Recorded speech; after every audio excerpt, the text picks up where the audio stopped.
Hi everyone, welcome back to our YouTube channel. We hope you enjoyed our first video a week ago. Lots of you have been in touch to let us know that you have made it, which is great to see.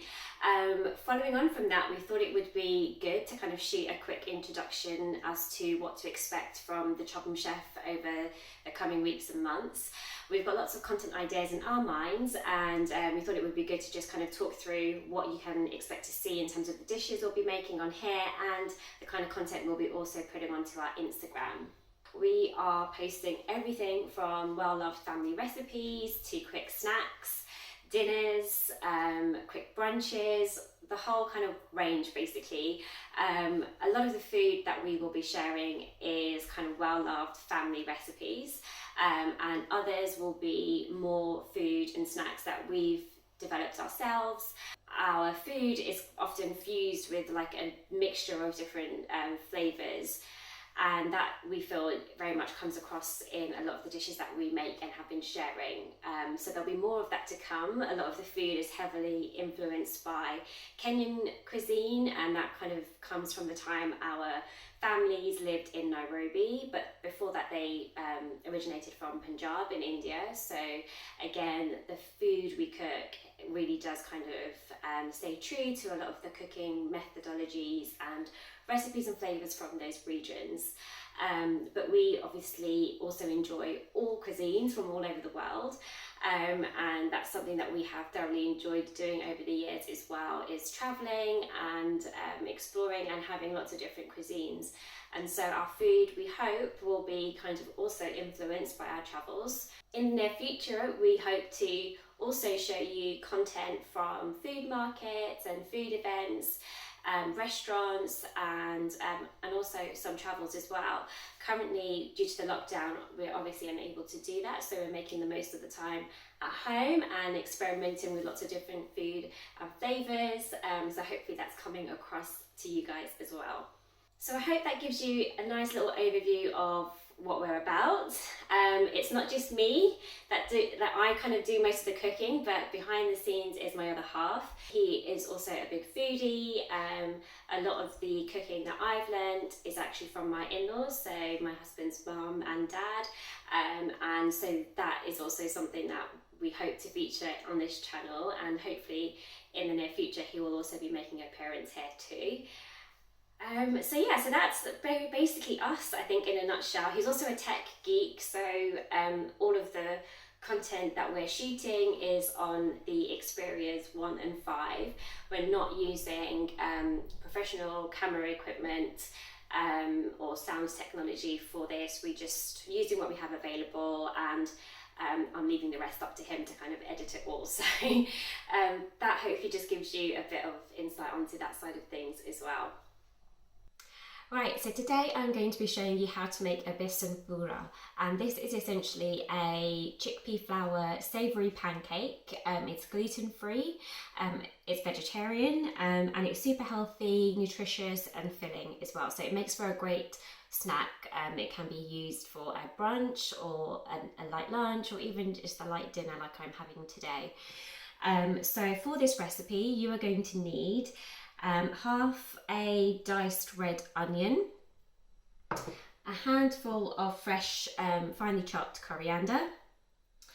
Today I'm also adding in sweet corn. I've just got a handful there, and about an inch of red chilli just finely chopped. Some fresh grated ginger. Again, this is about half an inch of ginger, and this tool is actually really good. You just grate it off and you get all the juices as well, so that's going to be going in. A small handful of finely sliced spinach, and these two are optional, but I had a small handful of alfalfa sprouts, really healthy for you, and a small pinch of dried fenugreek methi leaves. The other ingredients are the besan, which is the chickpea flour. About 5 to 6 cups I think you're going to need to get about 6 to 8 pancakes. A couple of tablespoons of Greek yogurt, about 400 ml of water, and then we are going to be adding in some salt, some turmeric, some ground cumin and coriander powder, and a little bit of red chili powder too. So those are all the ingredients you're going to need for this dish. Okay, so now we've gone over the ingredients. The next step is to get yourself a mixing bowl. Place your gram flour, besan powder, flour into here, so it's ready to be mixed. And then slowly just start adding in your ingredients one by one. So I'm going to start by adding in my onions, the ginger, grated, going in, spinach. And the great thing about this recipe is that you can swap out any of the ingredients and add other ingredients in of your choice and taste as you please. Obviously just be mindful of adding anything too wet in. Just going in with the alfalfa sprouts and the fenugreek leaves now as well. Fresh coriander. The chilli and the sweet corn.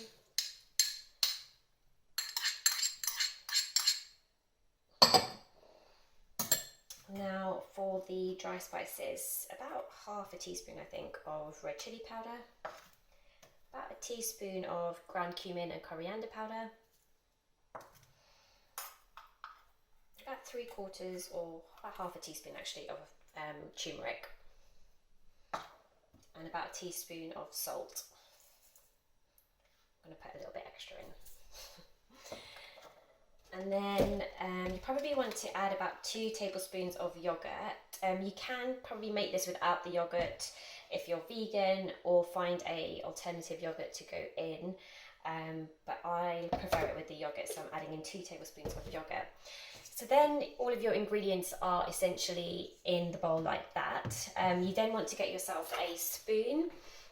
I might have to swap this for a bigger spoon, but you then want to slowly start adding in your water to combine the ingredients, and just add the water in slowly and mix it in, because you may find you may not need all of it. It really does just depend. I've given an approximation for the amount that I generally try to put in. As you can see, it's quite dry and thick, so it definitely needs more.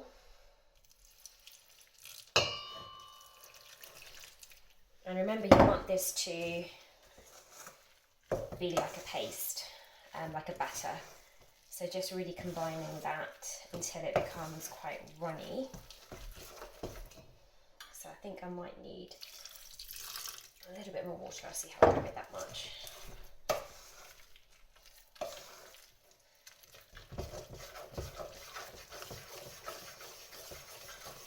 It's starting to come together now. And just keep mixing until you get to a good consistency. So I may even add a little bit more water in.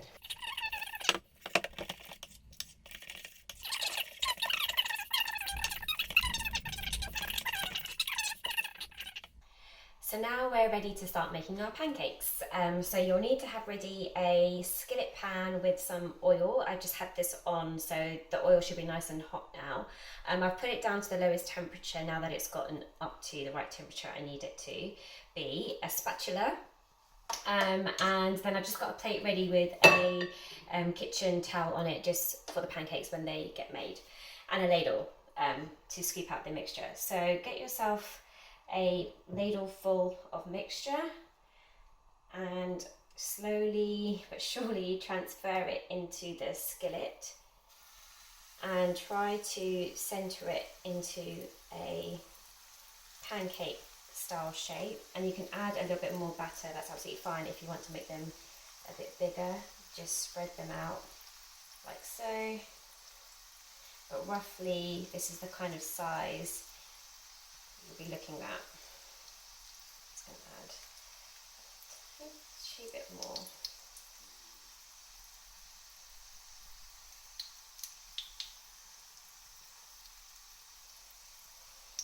So now we just wait for this to cook from the bottom up, and you just kind of have to wait and see the colour changing. As you can see from the outside, it's gone slightly darker, and what we will look for is the bubbles will start to come up through to the top of the surface, and then we should be ready to flip it over. As you can see, it's now got to a point where the whole pancake lifts up quite easily, but it's still not quite set from the top. So I think we want to just give it another minute or so before we flip it. Okay, it's starting to bubble up.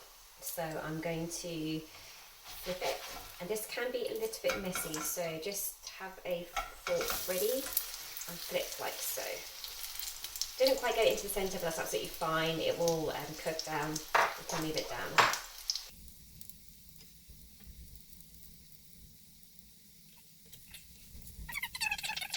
So I think I've basically had the pancake cooking for about 3 to 4 minutes on the first side.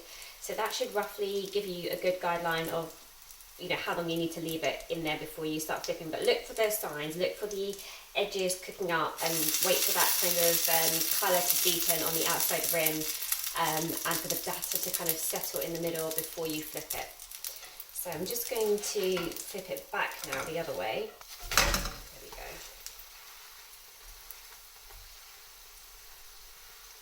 This has actually become nice and cooked from the bottom there. So I'm just going to let the other side cook a tiny bit more, and then this will be ready.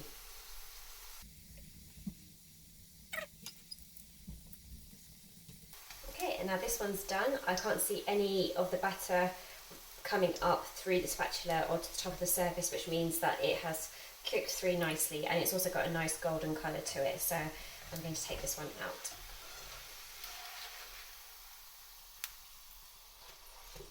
What is probably worth doing in between your pancakes is to just lightly oil the pan again, just because we don't want these to stick. So it's really important that there is enough oil. So just give that a second to heat up, and in the meantime, I'm just going to get my mixture ready. So as I said at the start, this dish can be enjoyed as a brunch, and typically that's how we would eat it, like on a Sunday morning, but I have found myself making it at home as a quick lunch snack whilst we've been working from home, because it's just so quick and easy to do. It's a dish that was introduced to me by my mother-in-law.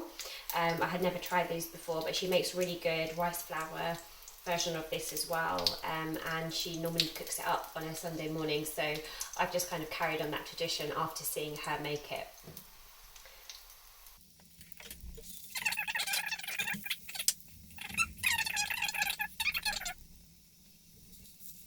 What I will try and do for the next one is show you how to make one a little bit thinner and bigger rather than a thicker pancake. And in terms of what you can have this with, you can make yourself a coriander and coconut chutney that will go really nice just on the side, but they can be enjoyed just as they are on their own as well, just with a cup of tea or coffee, equally as good. Speaking of tea, typically this would be had with masala tea or chai, or cha as we like to call it, and that is something that I can show you. If you would like to see it, let me know. I'm more than happy to show you how to make a good cup of Indian tea. Okay, so now I'm going to show you how to try and do a thin one of these. So again, just get a good spoonful of mixture, and you really want to kind of work with it quite quickly, and spread the mixture out to the end of the pan, and get a second spoon of mixture in, because you will probably need one, and again just spread it out as much as possible.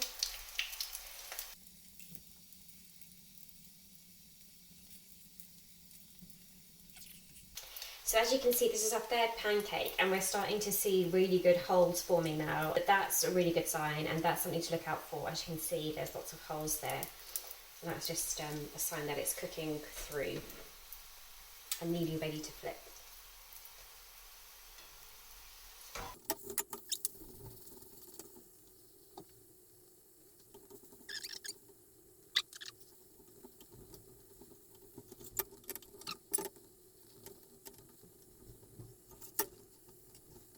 Okay, so here we have our pancakes. They look amazing, they smell incredible. I'm just going to tear one here for you slightly so you can see them inside and just how kind of crisp and fluffy it is at the same time. I really enjoy the crispy edges. As you can see, all the ingredients have pulled through nicely too. It tastes amazing, and I've got that crunch coming through, which is great. And that's it, your pancakes are ready. So I have had a couple of cheeky little bites because it's absolutely delicious. But here we go. I'm going to do a quick taste test with you guys now.